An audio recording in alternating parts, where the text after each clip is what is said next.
Welcome to the DGD podcast, folks. As always, Robert Reynolds, Kobe Pierce, Juan Daniels. We got a couple guests on for tonight. Obviously, not your normal noon show. Ryland, Tate, guys, how are y'all? What's going on? That was good. Thanks for having us on. Hey, that intro video was absolutely awesome. That was sick. It was. Thank you, sir. Me and Goody were just sitting here texting about it why it was going. I mean, we'll talk about that offline. We'll save it for later.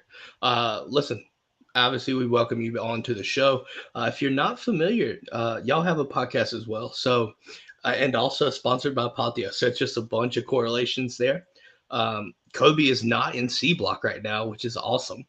And Juan is looking shiny as ever. Yeah. So, and if you didn't vote for me for having the best hair, shame on you. Absolutely. Yeah, speaking of, for those in the chat, make sure you hit the poll. All right, who's got the best hair? See, Tate, you can see him look like he's playing COD.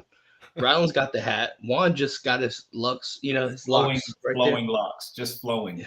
Golden. Well, he doesn't have the beard though, guys. Y'all wait till he turns into Santa Claus or Wanta Claus.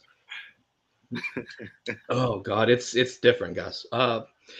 Anyways, welcome to the show, Kobe. You were awful quiet, man. How's everything going on your end? Just getting ready for it all. You were stressing me there for a minute when you weren't responding. We couldn't get in. I was like, man, Rob's done killed over and died on me. Forgot we were doing the show. Either that or he has that T-Mobile wasn't getting through. I was really worried he went full dark side on us. He wore that Auburn shirt to the office the other day for a show. Yeah, and I was like, playing. Stop. I just didn't know what was going to happen. That's just salmon. Man, it was That's terrible. salmon. It's salmon color. Stop playing. Nah, we could tell. The warden's the warden's here, by the way. So best behavior, Kobe. Ryland. So we talk about the warden. Speaking of, I know you're getting married here soon. Are you excited for that? Dude, I'm pumped. We Alexa and I have been together for 4 years. Got engaged. I actually got a memory buying the ring on my Snapchat that came up just last week. Nice. We had our last wedding planning meeting with our wedding planner last week. So that was like, all right, it's getting real. We're like 94 days out. So next thing you know, I was gonna say, next thing you know, you'll be sitting there drunk, exchanging vows. Hey, and if you need, man, Kobe and I do a great ebony and ivory. We kill it. Oh yeah. Hey, listen, I even wear the sunglasses that Stevie Wonder wore and everything, man. It's great. Let him. He does an awesome Erykah Badu impersonation too. Heck yeah. Come on now. Listen, hey, $10,000 a session. That's great because you guys are dog fan. We usually charge what, 15, 20,000, Kobe. We got a hot deal going on. It's a little last minute for us, under 100 days, but yeah.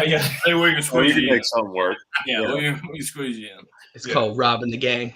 Yeah, robbing the gang. Oh man, no, I know that's always fun to hear. I know that was interesting to see it. Now my question is, with the engagement and stuff, and you doing football as well, is that difficult to manage? I would assume it would be. It's definitely different. She plays volleyball, so our schedules are really, really busy. So there are weeks when we see each other 2 or 3 times a week. But it'll be good. This whole recruiting process again in the portal as a grad transfer was fun for both of us, and it was crazy how it worked out. But we're kind of excited to go somewhere where it's just us and start fresh with each other, and then we'll be married and living together, which will be nice because we'll be able to spend more time together. Off-campus housing or no? What'd you say? Off-campus housing or no? Oh yeah, off campus. Yeah, come on. I'm assuming that's the best call. Kobe, what were you saying? Yeah, I just know a couple people were wondering, like, as far as the portal went for both of y'all, like, did y'all both have some schools that maybe like wanted her to play volleyball and didn't want you to play football, and vice versa? Was it kind of really quickly Mississippi State was the obvious choice, or did y'all have a little bit of time where all of a sudden you're like, oh well, these schools are close, but they're not the same school? Yeah, dude, it was a long process, and it was tough because their season ended like first week of December, and so right after she graduated, we kind of knew that's probably the direction I was going to head in. So she went ahead and hopped in the portal. I mean, probably the 2 weeks before the Ohio State game. So she was able to contact schools way before I was, and Mississippi State was actually the first school to reach out to her, but Coach Leach was still there at the time. And so I was like, sorry, baby. Like they just don't carry tight ends. And then Mississippi State was the first school to reach out to me. And once I went in the portal, and then it was kind of like, just make it just fit. Basically, I was about to say, I know obviously RFP Mike Leach, by the way, too. What about Mississippi State? Obviously, outside of the connection there is what do you see at Mississippi State? Like, I mean, obviously, I feel like you're going to get a chance to be like spotlighted and things like that. Like, I would assume they're going to try to utilize the tight ends too. Are you? I mean, I know you're probably excited to be there, but what was your visit like? Did you go on a visit there? Yep. How did that go? Dude, it was good. And, honestly, I didn't know what to expect because, they don't have any tight ends on the roster. And so you're kind of taking them at their word that they're going to start using a tight end in the offense and kind of just based off of Coach Barbay's, you're looking at his past offenses and, what he's done with the tight end in the past, and he's done a heck of a job. I think App State's tight ends had over 60 catches last year. So, it's just trusting in them and that. And then the visit went really well. We got to spend time with both volleyball and football staffs and go to a basketball game. And then we ate a ton of food. And I'll tell you what, the sweet tea in Mississippi is a little bit sweeter, and it's awesome. Really, dude? Listen, I'm a sweet tea fiend. Okay. I feel like we got to tag Katie. I feel like we're hammering. What's that? What position is your fiance on in volleyball? She's a setter. Okay. Yep. Juan's got some connections with a volleyball coach, don't you? Yeah. My wife played at Georgia too. She was a middle blocker, so I've seen her hit the ball. So I don't really talk back to her, and she's 6 feet tall too. So I got a lot going. She'll spike it down on Juan. Anytime your spouse can dunk on you, you just you're just quiet. You just can't say yes, relate. ma'am. Cannot relate. Tate, obviously we've been hitting Ryland up pretty hard. How's the offseason going for y'all, man? I know, listen, both of y'all are back-to-back national champions, so that's a tip in the, that's a feather in the hat right there. But what's the offseason been like? I know as well, dog time is looming. Yep, next week. Today I was walking by the facility the other day, and I just hear the indoor booming with Coach Sinclair on the mic, and I was just like, ooh, I'm so glad I'm not in there. When I'm they've been putting us to work. When I'm leaving Rankin, it's like right when team runs are normally starting. It's like I'm going to the car to go home.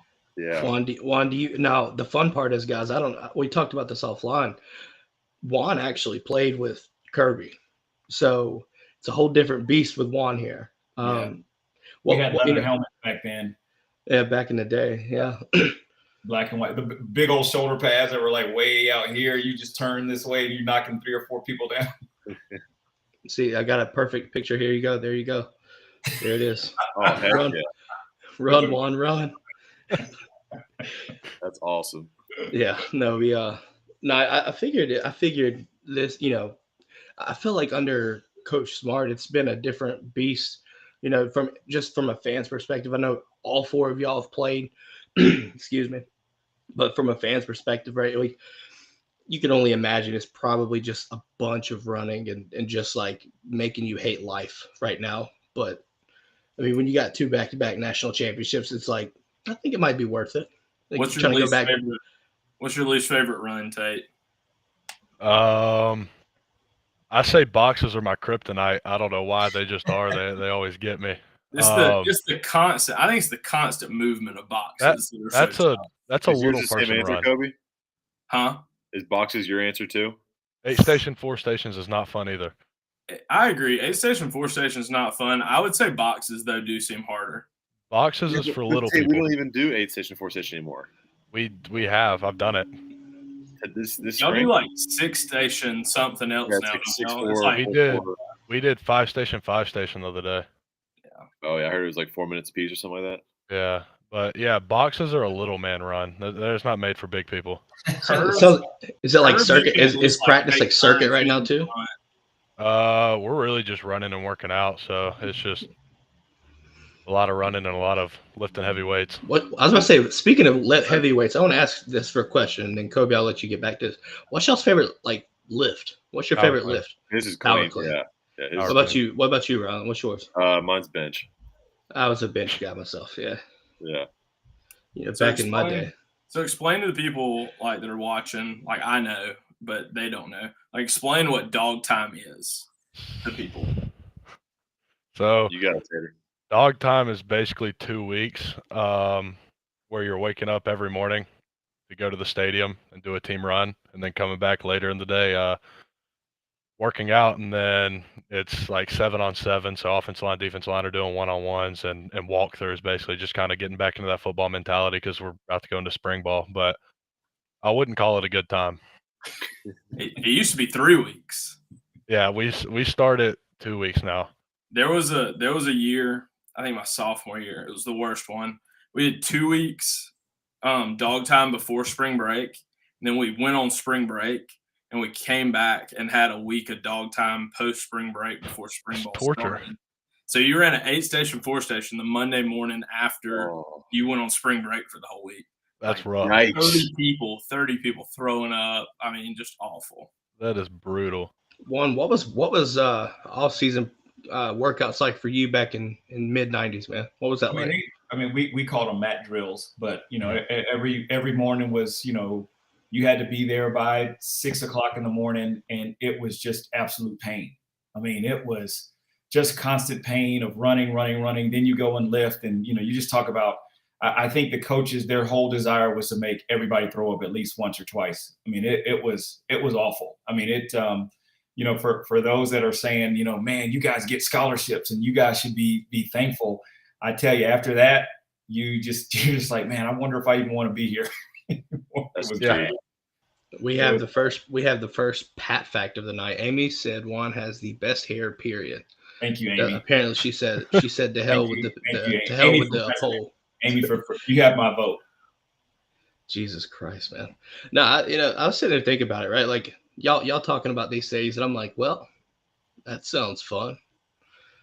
But then, from my perspective, all I get to see is G-Day, and I get to see like that one leaked clip of like George Pickens or Jalen Carter, and it's like, hooray, And then you get to watch the games during the season. It's like, there we are, let's go. It's football season. But, so talking about dog time, it kind of carries me into what, in y'all's opinion, this would be interesting because, like, obviously y'all played a lot more than I did. What, in your opinion, is the worst time to be a student athlete? What's the worst season? Like either spring and spring football, which is really kind of sucks. Summer workouts when nobody's here, and then like in season, you're trying to juggle class, a social life, practice, meetings. I'd say definitely in season, just because you're always getting ready for someone, always having meetings, and it's just you go to class and then leave the facility at 6, 7. Then some people have study halls, some people stay and watch film extra, and then you go home, do your homework, and go to bed and do it all over again. But personally, my least favorite part is winter camp. Oh, winter's the worst. Gosh, it's just when we don't have school, they figure out a way to keep us up there all day. For voluntary workouts. Mm-hmm. No, that's voluntelling. We know this. That's voluntold. That per diem isn't worth the payment price over the wintertime. Yeah, that sounds brutal. Yeah, and even more specific, like in the winter, like our winter practices, like we get out of school December 5th, and then until from the SEC championship, we might have a couple of days off after that, and then the last 2 years of us being in the playoffs, from then until the playoff game, like you have 2 weeks of camp practice and then a week of preparation, and it is a grind. And I think a lot of people runs won't understand that. Like I think a lot of people think you're practicing for like Ohio State that whole time, and like you're really not. Maybe you're doing like an extra 2 days, besides normal, but all those practices in between are, we're working on ourselves. We'll worry about them later, but we're working on ourselves right now. Oh my God. I think that's a good transition, Kobe. We talked about we talked about the game against Ohio State. I want to pose this question to y'all two guys. And honestly, I think I know Kobe's answer. Juan, maybe. I think there's so many years that this could any answer would be surprising here. What was y'all's favorite memory from throughout the entire time you've been at Georgia? What's your favorite game, not including the national title games? Favorite memory, favorite memory. Tennis this year? Yeah. Oh, that was beautiful. That electric. Was beautiful. What? What'd you say? I said Tennessee. Okay, that's my number one, but I'll choose something different. I'm gonna go. I think it was my freshman year. Yeah. So Tate, you weren't there yet. Notre Dame game was the first game they broke out the red lights. Kobe, you were still there, right? 2019, wasn't it? I went to that game. Yeah, that was my senior year. It was great. Electric. You know, I'll tell you a fun story, guys. You ready for this? So 2019, that night, I was looking at tickets. I was like, all right, let's go. Like, it was going to be like $800 for 2 tickets. I was like, it's fucking worth it. And then just something clicked in the back of my head. I was like, wait a minute. I need to check. I got a Christmas present back in Christmas. Braves tickets. What day is that? What day are they? That same night, 7 o'clock start, Atlanta Braves. And I was like, what do I do? I didn't even watch the game. I sat in Truist Park and I looked at this outfield and I looked at the scoreboard the entire time. I was upset when I got back and I watched that game. I was like, yep. I have a better story from that night, actually. My roommate at the time was an athletic trainer at UGA, and he was working with – it was like his semester to be working with basketball. So he had, like, applied for a student ticket for the game, and he had, like, talked to me, and I had given his girlfriend one of my player tickets. And if you know anything about being at UGA, to get a student ticket, you have to have your student ID. So he, like, went to basketball practice that morning, realized he didn't have his student ID, calls his girlfriend at the house. He's like, listen, I had to have left it at my apartment. Will you please look? She can't find it anywhere. They, like, walk all the way to the stadium after basketball practice. He asked, like, he's like, I have a ticket. Like, I can prove it. I just don't have my ID. They're like, I'm sorry. So he's finally like, it has to be at the house. So then he walks from the stadium all the way to the IM lot, drives home, finds the student ID, drives all the way back to the IM lot, walks all the way back to the stadium, and they're out. Like, they will not let him in the game at that point with a student ID. That just sounds painful. My heart breaks for him. That was a tough night. So there's a couple questions, guys, I want to bring up here. Pat asks for Tate, how much product do you use on that luscious mane of yours? Just Olaplex shampoo and conditioner, which, if you know, it's not cheap. I mean, so maybe. Ryland, how much do you use for yours? Well, I don't want to feel excluded here. Let's ask Ryland too. I'm I appreciate you including Mullet Jr. in this thing. I'm a Dove guy. I'm simple. Apparently, I've got the Kirby cut, man. What do I know? What do I know? The Kirby cut. I need to get the visor going too. You know, for Robbing the Gang will be official then. Toxic Twinkie asks, who is your favorite teammate you've played with other than each other? I feel like tough. I was about to say. There's so many, man. Well, I'll open this question up for all 4 of y'all. It's just almost impossible to say. Like, you play with so many people. Yeah. Listen, we're going to understand that the fact that there's no disrespect if you choose one. We're just going to go under that assumption. I've got a couple just because they're offensive linemen I've played next to them, like Sed and Warren McClendon. Dude, and Warren Anderson's a great teammate too. Sed's dad is awesome. Mm-hmm. That's a great SCP's family. dad is awesome. Yeah, that's a good fam. Great family. Speaking of, dude. So I've talked to Cedric and I've talked to your dad, Tate. One of our first shows, dude, when I first started this was a G-Day show, and I talked to Ryland prior to this. Had your dad on, and he told me about the Tennessee you remember the Tennessee sticker after you committed? He told me about that, and he also told me about when Coach Pittman took the Arkansas. He told us that story. Thought that would be interesting. I didn't know if you knew that or not, but that was one of our first shows, man, ever.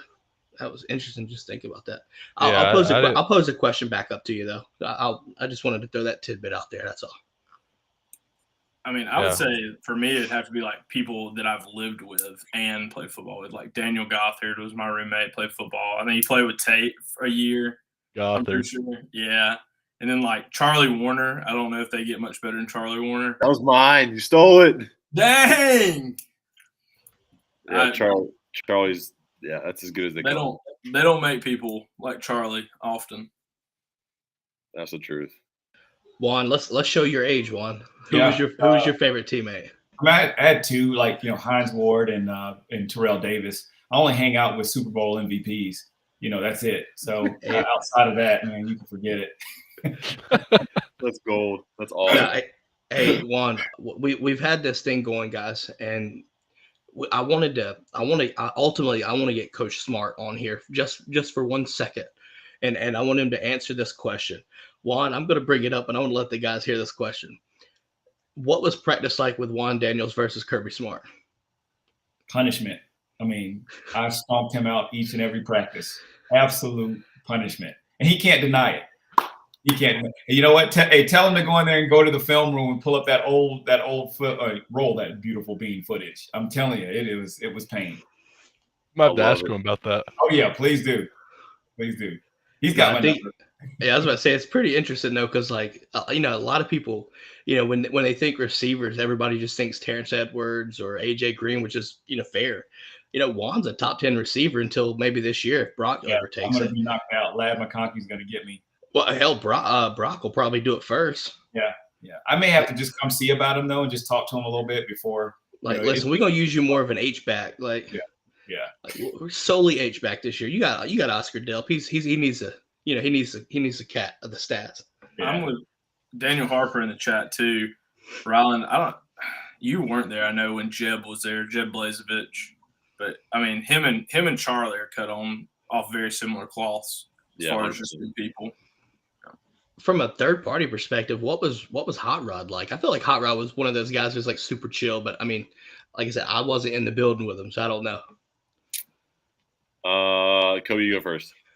The question was more like who we're really good friends with that we played with. Yeah. I think Rodrigo's a great guy, but I just don't think I personally wasn't close enough with him to say we were really good friends. I don't think that would be. No, you're good. I just felt like he'd be one of those guys. If you hung out with him enough. Absolute worst. Damn. That's just my thing. Sorry. Damn. And they don't go through what we go through. Man, we'd be out there getting killed and going through all these practices. They're up there playing flag football and kicking the ball around and all this. Man, I would be so mad. Does that include long my kid snappers? is going to be a long snapper. Oh, speak of the damn devil. Yeah. Was that your practice, Kobe? Was that your practice or no? Is it going to be the Payne Walker type of long snapper? Just chill and talk back to Kirby on occasion? Oh, you missed the Kentucky game, speaking of. Oh, no, I heard about it. I talked to Payne about it. He had some things to say to him. Oh, he did. Punter, maybe? I don't know, but specialist lived the life. No. What's y'all's favorite Kirby moment? Do y'all have a favorite Kirby moment? Or better yet, when's the best time you have been on the end of a Kirby moment? Oh, Lord. Last summer before I got hurt. Yeah. I lost a one-on-one rep to Avante. I don't know. I guess he was just trying to prove a point to somebody or whatever. Oh, I forgot about this. Oh, my gosh. Yeah, he ran across the field. Telling me I was the reason we were going to go 10-2, blah, blah, blah. Spiked his mic on the ground. It was something. Was it the mini camp type deal when y'all were just in shoes? Yeah. Dude, that was gold. You're looking at him. You're going, this guy's a first-round pick, coach. Yeah. What got him really mad? Not that I lost the rep, that he told us to go again, and me and Vontae kind of BS'd it. Just oh shit! He lost it. That was one of my favorite games to watch this year. The Chargers played the Jags, and to watch Trayvon and Jamari line up against each other, there were so many times that you could just tell they're Jamari's we're not running your way, and Trayvon's thank you. I went up to somebody after we won the Natty. I said, we won this because I got hurt. We were going to go 10-2 if I was still playing. That's awesome. Ryland, you got one, man? I would say this is my first one that I remember. It's not the worst, but it's just the first one I remember. Was my freshman year fall camp. my high school was not very good at football, and so I came from a team. We went 2-8, 2-8, 5-5, 2-8, whatever. And I did something wrong on KOR, and he started chirping at me, and he was like, "Cody, this ain't kidding so bad football. This big boy football." And I was like, "Oh my gosh!" I was like, "That's awesome." Oh, Jesus. But he also he does such a good job of, and especially the last couple of years, he's grown so much in coaching, and he knows how to say the right thing, when to say it, and he's also become very personable off the field, and so you take it in the right way, even if it is a doggone butt chewing. Kobe, you were a specialist. You just sat up there, didn't you? Brother, everybody gets it. You're not escaping it. From athletic training student to anybody gets it. Managers setting up drills. Could everybody maybe get it the worst. One of the best ones. They get it bad. Landon Stratton's in the chat. He was a transfer punter from Murray State. It's like his second day there. I think it may be fall camp, I don't remember. And we're warming up before a drill, and I don't remember who was snapping to him, but it was like a low snap. He drops it. Kirby's like within eye shot of him. He leaves it alone. Very next snap, drops it again. Mike flicks on. He's like, "Landon," he goes, "if you drop one more mother effing ball," he goes, "I'm going to pack your bags for you, send you back to goddamn nowhere, Kentucky." I mean, just in front of everybody. It was like, whoo. Dude, oh. See, Juan played with him, so I don't think he got to see the coaching side of Kirby, though. But he was intense. It's for some reason it's those defensive guys, that defensive side of the ball. They are very intense. They just are historically. And he ended and played with Muschamp as well. They're kind of crazy, man. Something wasn't right. Something was not. There's some. This is why they play defense, maybe. We're not connected, but you already knew that. You're almost afraid of those guys. So we open up the question for personal experience. What's the best one that you've experienced? Doesn't have to be you on the receiving end. What was the best one you've seen? I feel like these things are epic. I don't be careful what you say. Can't say your favorite. We can't say our favorite ones. Yeah. Fair enough. Because there's a lot of them. One of the best ones. One of the best ones I ever saw. Surprised y'all haven't heard them being in Athens. The whole city of Athens can hear it. Yeah. I'm up in North Carolina, dude. I'm farthest thing from Athens at this point. 4.5 hours. It wouldn't surprise me if you could hear it through that mic. It was like the week we opened the indoor, back when we just got the indoor, and there was a big rule, no punting in the indoor. I think it's still a thing. I don't think they let them punt a lot. But Greg McGarity was walking through with Kirby, and Cam Nizelek, who was a punter from Columbia, was just drilling punts into the roof. And I don't know how he had a microphone and just walking around with Greg McGarity. Flicks it on, and he's like, "Cam," he goes, "can you not read?" He goes, "I thought you had a degree from Columbia." Obviously, there's a lot more in there. He's like, "You can be the stupidest mother we got on this whole team." I'm like, "Coach, this guy's got an Ivy League degree. You can be the smartest man on this whole team." That's awesome. I'll tell you what, though, man. I know there was actually another question, but I want to pose this question. So, obviously, this season, right, was Tate, you talked about Tennessee game this season being electric, right? And dude, I'll tell you what. Like I said, I didn't get to go to that game, dude. The ticket prices were stupid.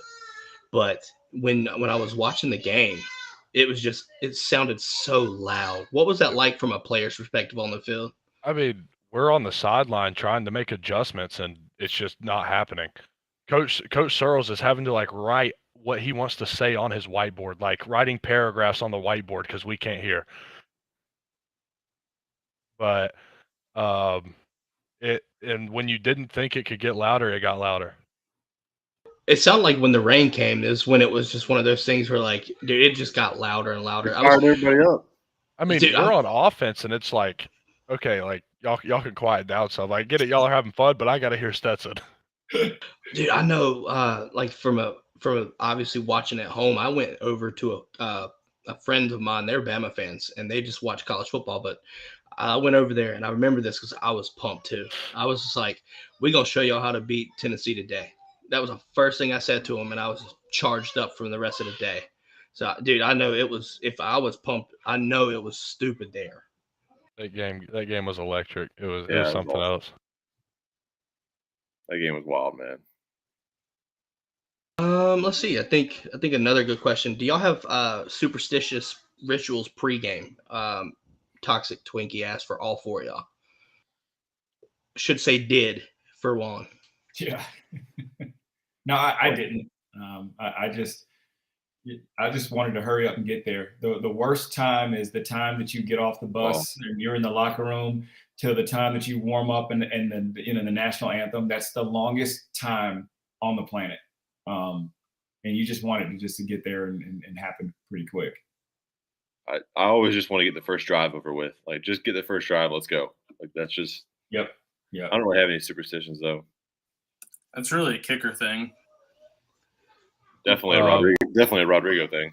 Yeah. Every day, every game when I'm putting on my pads, like getting dressed, I have a dip in. That's mine. That I could see that. I feel like that's a typical Tate thing to do. I'm not even mad about that. Not dude. I want to do this. We went 30 minutes.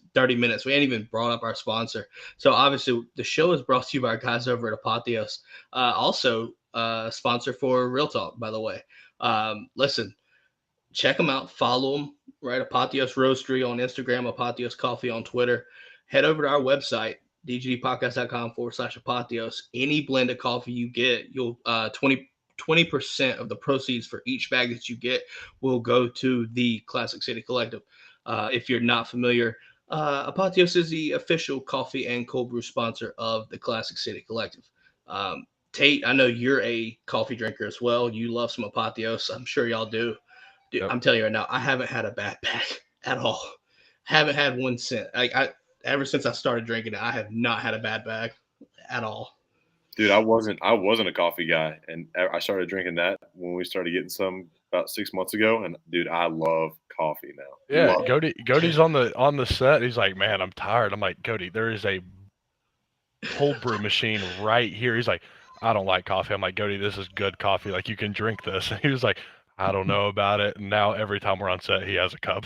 At least one. I'm over there drinking 3 a podcast. But dude, he's like, you can watch Tate like during the shows. Like, I know y'all edit and stuff like that, but dude, you can just see like, what was it, the last episode? Tate's just over here pumping the damn, just pumping it. Yeah, man. I was like, that'd be nice to have. But yeah, speaking of, props to you guys for being able to do a live podcast. That takes some serious discipline because the old Tater Totter and I. There are some things that got to get cut. It's really just me. I make our editor's job really hard. Which is my sister, by the way. Well, yeah, I'll tell you what, though. It's a lot different. To me, I would assume it's a lot different when you're an actual student athlete and there's a lot at stake, right? There's a lot of skin in the game from y'all's perspective. Dude, I mean, I'm just a guy that talks behind a mic and just kind of talks football, right? But at the same time, doing a live show, there's some interesting things, a few choice words pop off from time to time. We also let it known that we don't care for the Gators whatsoever. Juan hates them. Kobe hates them. And if let Adonis come in here. He's in the chat. He's already in the chat. He said my man 15% of the Apotheos proceeds goes to Kobe's hip recovery, and then 17% goes to my hair growth. So he's in here. He's in here. Yeah, the bane of my existence, folks. Yeah, I'm just going to let you know. Hey, I got a question for Tate and Ryland. So, and I don't know if you guys have been asked this, but, that kicker's lining up for Ohio State. Tell me what's going on through your mind. I didn't watch it. I turned around. Did you? Yeah, and then heard everybody start screaming, and it was so loud in that stadium, I didn't know where it was coming from, if that makes sense. Like, I didn't know if he made it, missed it, and then somebody just goes flying across my face, and I turned around, and everybody's on the field. I'll tell you what. So Scott Howard's call. I don't know if y'all have had a chance to hear that yet of that Ruggles miss, dude. There's half the fan base loves it, and half the fan base was like, "What the fuck?" Because he was like, "No, good." And I was like, what, Scott? Like, I'm not mad about it, but that was interesting, man. Like, because it was just one of those calls where you're like, dude, like looking at a 50-yarder, and that's nuts to think that's actually a super far long kick. I would assume I can't kick Cool. that. Don't they have 2 kickers, one for like their extra long field goals? I don't know, but I mean, they just made like a 52, like either a 47. It was a 48 or something. I think he made a 48 like earlier in the game or something like that. Like, I was, in the moment, I was kind of like, he made that 48, but it was close. Like he got it, and it barely got there. So I was sitting there on a knee, and I was like, he was taking the steps back, and I was like, man, I feel good about this. Like I feel good. And I was looking at it. Darius would have blocked that. Darius would have blocked that if he kicked it straight. That's a freak athlete. Speaking of, I went and played basketball with him this past weekend. I mean, we're throwing him oops from half court. He's just running down Windmill and East Bay. It gets crazy. I want to ask this question, right? Like, y'all been there 3-4 years now, right? So y'all seen y'all's fair share. Who's the freakiest athlete y'all have had to go up against? Jalen Carter. Okay, I figured like that's almost like a top one. I just didn't know if it was the one. You mean the guy with it is the one. You mean the guy with the attitude issues and toxic locker room? Yeah, I love JC. JC's one of my favorite people on our team last year. Yeah, I agree. I mean, me and him went at it every practice, but in the locker room, it was like we were good friends. I saw that, and I was like, when I heard that drop off, I was like, oh, this ain't going well. And it doesn't make sense because, like, obviously I'm not there with him, but at the same time, you look around, you don't see nothing. Like, if he goes live, which he never really does anyway on Instagram or nothing like that, like, you always see him doing different things, So it's like, I don't see how you would, like, especially if you're not in the locker room, how do you know he's got character issues like that? Yeah. Like, there's a big difference between just being a 21-year-old kid and then having character issues. Yeah, no doubt. Adonis. So Adonis, the bane of my existence, asked a good question. At what point during the TCU game did y'all think, oh yeah, this is it, we're back to back? Like, can I say first, dude? First off, I think y'all shout out to Brooks Austin. He was right. Leading up to the TCU game, schematically, it was brilliant. Like just watching it, like just the misdirection to start, like from an offensive perspective, right? Just getting them to float, and then just Stetson pulling it, just screwed everything up. I'm gonna let y'all answer the question though, but I thought that was just one of the best play calling games I've seen in quite some time from a Georgia fan. Yeah, I think you want me to go. You want to go? Got it. I think it's a great question, but also at the same time, I don't think there was ever a thought of, oh, we already got back to back. I think it was just a mindset of us. There was a certain point where it clicked to just us having fun and not even thinking about what the score was, but just like seeing some of our boys get out there, including me, like just having fun. And at one point, the score just stopped mattering. It was just fun seeing everybody get out there. So I don't think, it really clicked until, for me at least, until late in the fourth quarter is when I was like, all right, like we did it. But at any point during the game, I think it's still business, but in a different mindset. I sit there and I looked at it when we beat Ohio State, and then earlier in the day you saw TCU upset Michigan. I'm like, this could get ugly. Like, people thought it would be close, and then I was like, wait a minute, hold on. Like, I don't know about that, because then you start looking at like comparing rosters and stuff, because this is the first time you really looked at TCU. Right, like as a Georgia fan, that's the first time I've really like tried to keep an eye out for it and stuff, and watching like the Michigan game and whatever. And I just look at it as like, hold on, like these linebackers are really thick, like they look heavy. And I was like, are they really? Huh? As soon as they saw run, their backers made their defense go. Their backers were good. It hurt them a lot too, because we had trap passes in our game plan. Yeah. And whenever I pulled on one and saw all three of their linebackers running towards me, it was just like, okay, that's touchdown. And it was. I mean, it was, like I said, obviously that game to me was just one of those things where Todd Monken was just in his fucking bag. And it was just, as a fan, I'm sitting there watching this, and y'all are throwing up touchdown after touchdown, and I'm like, pour it on. Like, don't stop. Just don't. It's crazy to look back on this though, but 65-7, right? Setting like breaking history, right? Like, and the funny thing is, like, you had in the last season after we won the first one, you get 15 guys drafted, and you're like, people were like, "Oh, Georgia can't do this, can't do this," and I'm like, I was sitting there, I was vouching for, advocating for this all off season, man. Twitter Spaces and stuff like this. I'm just like, look, I don't think you understand. Jalen Carter is still there. Like, you just loaded up again. You know what I mean? Like, I think you might see like a slight reduction on PPGs from a defensive standpoint, but you get another year of Stetson. You got Brock coming back. You got the whole offensive line was basically cohesion, right? It's still there. It's like offensively, I think if there's a reduction, you're going to see that. Like, offense, we're just going to take a step forward and supplant that. And so brilliant being right, especially the Tennessee fans. Oh, so fun. So fun. Heck yeah, bro. I got a question for y'all, just to get us off of rambling a little bit. Has Hartley updated the tattoo yet? Is the forearm tattoo updated? Oh gosh, I'm trying to remember. The Goede question. I don't tend to look at his tattoos. Have you seen it though? Have you seen Yeah, I've seen it. It looks great. I haven't. I think he updated it as of like 3 weeks ago, but I'm not 100% sure because I haven't been there since then, so I'm not 100% sure. But I think he did get it inked up a little bit. Yeah. Adonis for the might be the comment of the night so far. He asked, a side note, let me borrow her ring. I got these girls to talk to. My high school rings just don't count anymore.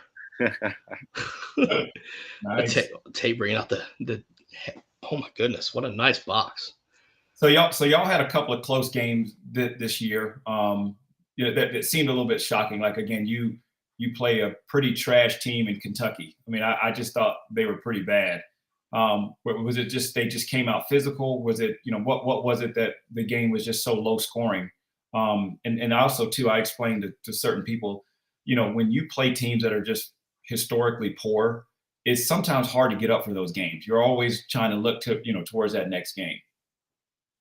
I didn't play that game because I had popped my shoulder out the week before, and it still wasn't like where it could. It wasn't where it needed to be for me to be able to play like to my full effect. And I told the coaches, I was like, me being in here is going to end up being a liability because I couldn't really use my left arm. But the one thing that stood out to me, and I think it was how cold it was. It looked cold. Brutal. It looked cold. Kentucky's really felt physical like you were getting too. slapped. Do what? I feel like Kentucky's extremely physical. I mean, just looking back throughout games. Oh, they're always players... a hard-nosed team, but it's definitely part of it, and it was basically who can run the ball is what it ended up coming down to, and that was just a brutal environment, just how cold it was. Another game, Stetson swallowed his dip or whatever. Or didn't he throw up after a quarterback run? Was that Kentucky? No, but I know what game you're talking about. Oh, no, he threw it past the. I know he threw up in the South Carolina game after he threw that touchdown to Bowers, but I don't think that was a dip related thing.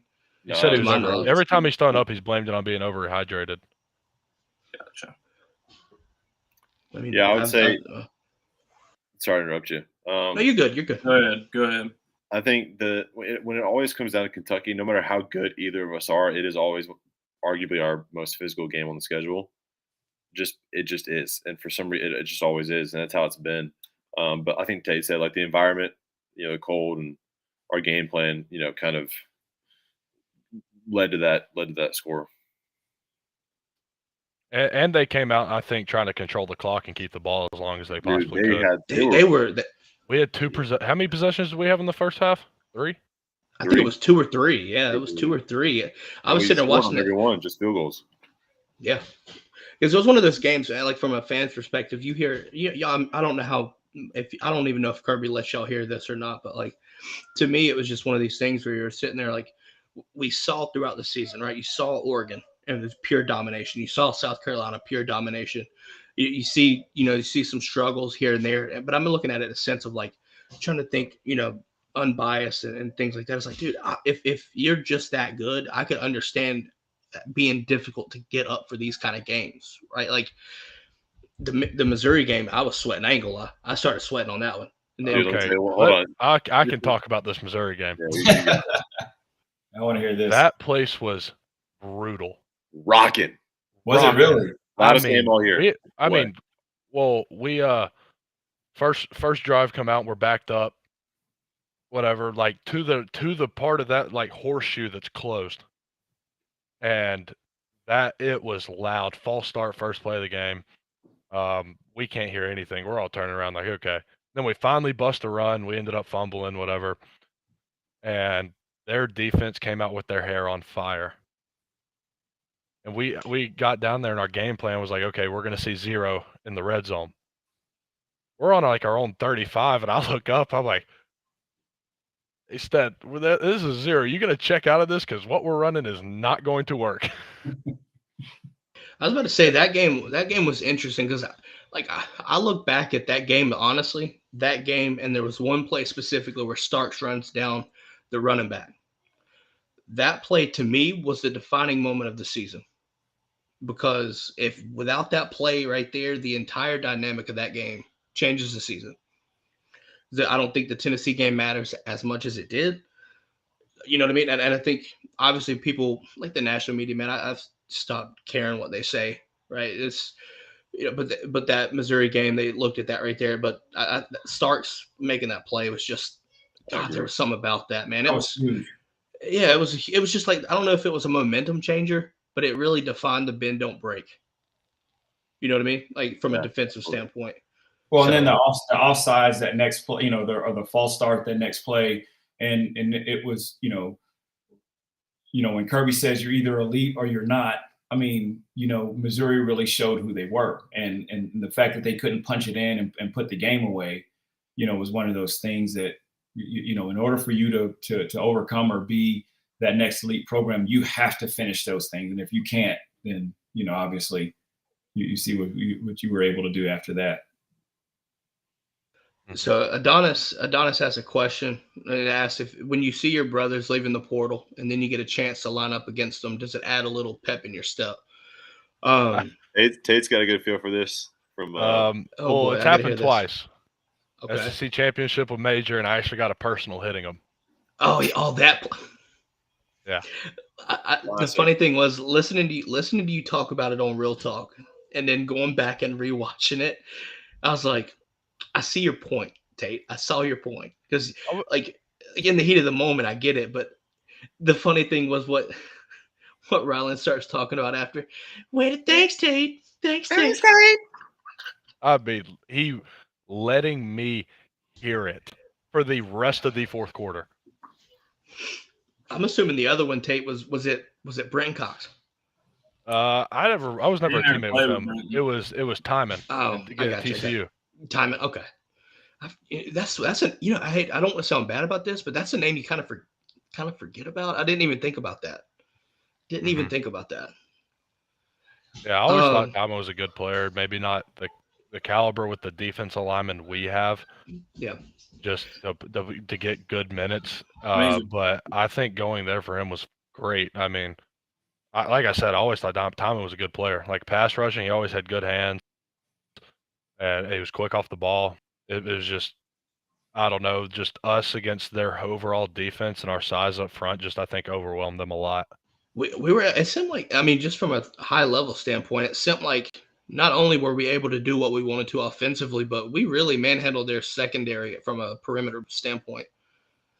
Like just getting the ball out in space, right? Whether it been, Brock or whatever, it was just insane to watch like Darnell just manhandle this guy for 30 yards.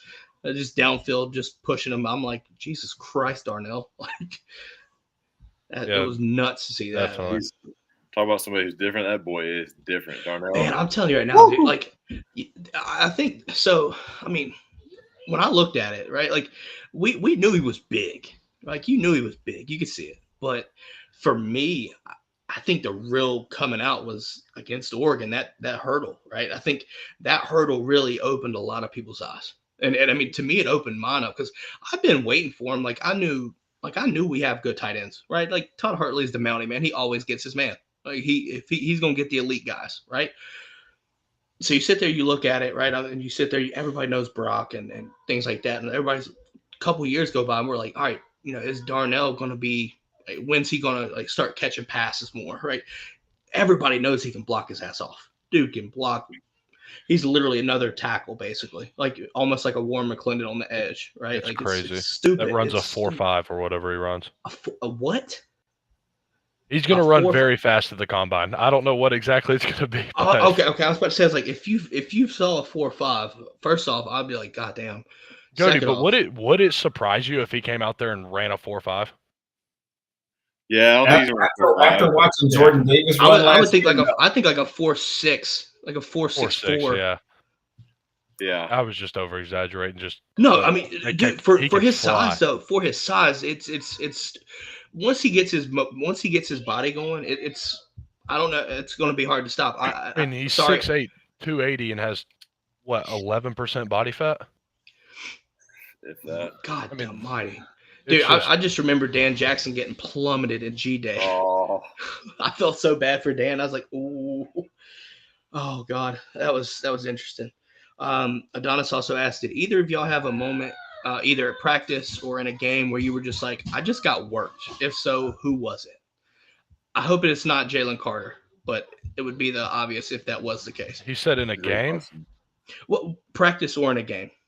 Adonis coming in with these Florida-type questions, guys. There's too many with Jalen Carter to just talk about. But no, that's yeah. Jalen Carter's I feel like he's a different beast. Like in a game,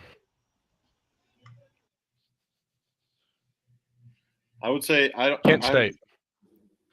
Kent State, you said. They had a nose man. That nose man was good. Was it just because was it like a blend of speed and physicality, or he was strong. Strong, okay. And compact. And they slanted to me, and we're in a protection where they were odd man front, weren't they? They were doing an odd front. So I mean, in general, from an offensive line standpoint, you get those odd slants, it's going to catch you off guard if you're not careful. So that makes sense. We watched him at film. We knew this kid could play. Like, yeah, I still tell people, like, I think he's one of the better defensive tackles I've played this year. It's funny people shit on Kent State, but then you have both of their receivers go to Power 5 programs in the portal. And I told him, I went up to him after the game. I said, why are you at Kent State? He said he told me like grades or whatever. But I ended up talking to, or I post down whatever. He slants to me, and I kind of get opened up, and next thing I know, he's long arming me right here, and I'm sitting there. I'm like trying to hop, and I try to chop it, and he flips his hips right as I try to chop, and all my weight's going into him, and that's when I gave up my first sack. So, So I want to give y'all props first off. I know it's crazy to think this, but to give up 9 sacks on a season in 15 games is just fucking stupid. Again, Joe Moore, are y'all listening? Please explain to me that. See, just don't leave that there. Ryland, you got any stories if that's the case, my man? Yeah, it was my freshman year fall camp practice. I was blocking frontside gap on Jermaine Johnson, who now plays for the Jets. And anybody who's played with Jermaine knows his snag off the line was, I mean, just you can't do anything. Like, you're just getting beat. And so I'm blocking him. I've got him moved about 2 yards, and I was like all fired up. And then I just feel the extension come, and I'm like, oh no! And then boom, I was gone, and the play was made like 3 yards in the backfield, and I was just like, dude, this to me though, right? I think this is interesting. I want to pose this question, but I'm gonna preface it. The fact that Jermaine Johnson wasn't even starting, right? Like, he was sharing with Adam Anderson, and then goes to Florida State, and then immediately just gets Defensive Player of the Year. He's that guy there. Yeah, I was just he's one of the reasons that I figured out I wasn't a tackle really fast when I got here. I mean, which kind of leads me to the question, right? I know I heard y'all talk about it with the linebackers that's coming in this 23 class. I'm ecstatic to see Damon Wilson, but if y'all had to, like, I guess let the folks that are watching, like, Jordan, we know we recruit at an elite level, but from going against it, right? I know y'all went against them through the playoff practices and stuff. I've heard it, and y'all say that they're legit. Like, just why or how? I mean, how so? I ultimately, I think it would just be one of these things where it's just going to be fun to see. Because, well, I know Jamal. He was going through a foot situation, so he wasn't able to partake in anything. Big human. Oh, dude, trust me, every bit of the 365 6'6" went to his commitment ceremony. Large human. Absolutely, man. I got a picture beside him. I'll show y'all, dude. I'm like 5'10", like probably 290, and he just swarms over you. I'm like, shit, you know what I mean? But no, I went to his there was during the senior season. I think this will be tricky to guard against. Obviously, North Carolina ball is a little bit different than the state of Georgia. We've got no questions asked. But when you've got 4 offensive linemen blocking you and you don't get reset, that's all I needed to see. I was like, I'm done. I'm done. Nope. Stud. Nope. Oh, dude. I mean, and the crazy thing is, you still have Jordan Hall and you've got Damon Wilson. It's just like, my God, does this shit ever stop? In a good way. I'm not even mad. Like, Yeah. But I feel like it makes everyone better when you have talent from the scout team to the defense 100%. to the offense. You know what I mean? Like, because I feel like if you get a half-assed look during the week, you're not truly prepared for it. And I mean, like TCU week, our big thing up front was talking about having your eyes up for linebackers triggering to the run. And our scout team did it about twice as fast as their linebackers actually did it. So we were ready for it when it happened. Jesus Christ. You know what, though? Hearing Ryland break 23 on the catapult as a freshman, just, yeah. CJ Allen, Is there one that's sticking out? Has there one that's been truly, like, sticking out to y'all so far? CJ Allen. CJ? Okay. I knew he was going to be – our linebacker class, good God, Glenn Schumann. Good God. I mean, it was like his 3rd day there, and he hit me – like I said, he hit me with that B-to-A when he was coming on a blitz. I just whiffed, and I turned around and was like, you're not supposed to know how to do that yet. I was about to say, that's something you don't hear about in high school. Or, yeah, you don't learn that in high school. I don't believe. I think I went up to Ryan Davis and Pop after practice. I was like, who taught him how to do it? And he said, we didn't. Shit. Jesus Christ. Now, I want to get y'all's – I think this might be our final question. This year it seemed like we really started to hear a lot about Bloody Tuesday. And you started hearing it, getting asked about questions and stuff. Obviously, we know it's ultimately kind of a gist of it. What makes Bloody Tuesday so – what makes Bloody Tuesday Bloody Tuesday? Good on good, physical, and if he doesn't like it, he starts it over. Okay. Good on good team run. Then we go from like an inside run period to like where it's just like half line or whatever, and it's run every play. Safer than team run, and then we go to the team run and do the same thing we just did. So it's like 30 minutes straight of just running the ball against good on good. I feel bad for the receivers. Ryland, I guess Tate has his experiences. What's Bloody Tuesday like for you? Oh man, Bloody Tuesday for me is opening up the practice with some intense blocking drills 1-on-1, and then getting into a very fast tempo indie in full pads, and then going straight into half line run, and then and you're blocking dudes that know it's run, so there's no discipline. It's there's just no hiding. We throw in a play action to have them guessing, but it's always the last play. Gotcha. And if we have a good practice, that means the offense had a bad practice. If we have a bad practice, that means the defense had a bad practice, and we had a good practice. I mean, ultimately, though, like, obviously from a fan's perspective, man, to me, I look at Bloody Tuesday, I just have to live vicariously through y'all. So I just look at it as like, well, apparently Bloody Tuesdays, they work.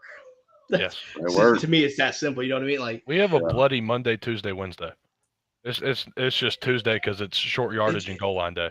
You know, the SEC you always hear it just means more in the SEC. Maybe it just means more in UGA. Maybe.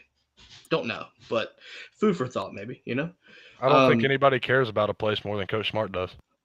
I mean, Juan's been quiet, so I want to leave it up to him. You played with him, so you know how much this shit means to him.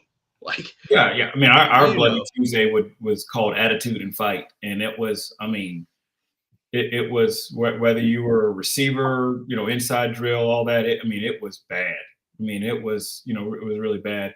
But my favorite memory of it is, we lost to Tennessee against Peyton Manning, and our guy missed a field goal.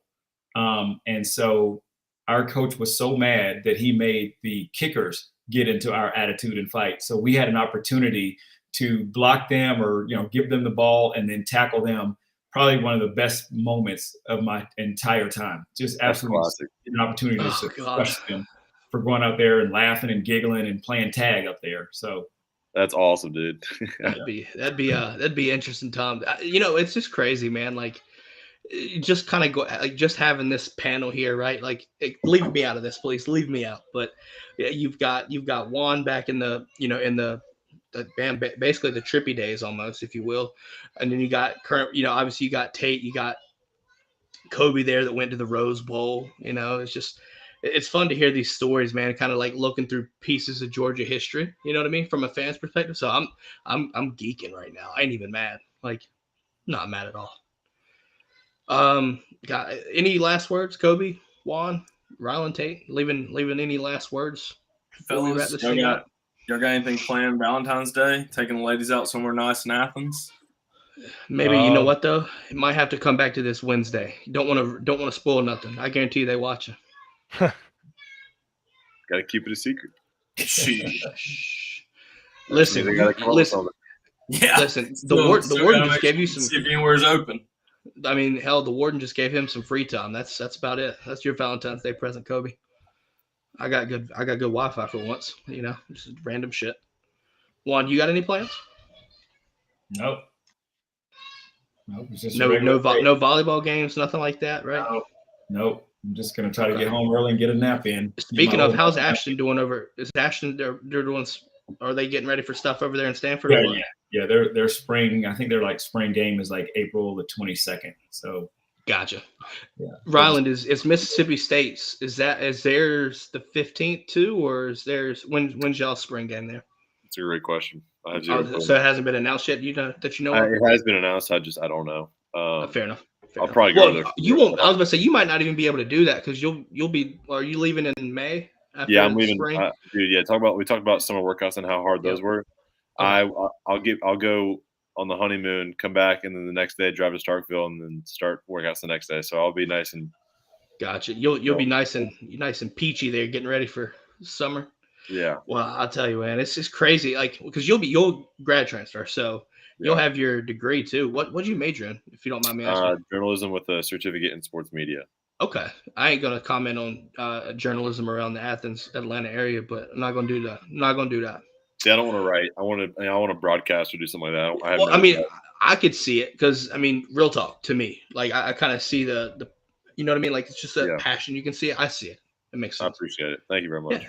Yeah. Tate, so I guess let's wrap this up. What do y'all think, guys? It's been an hour. Thank y'all for y'all's time, by the way, too. I didn't mean to hold you over an hour. So no, it was a blast. With that being said, though, guys, which one of y'all want to plug Real Talk? I'll let y'all do that.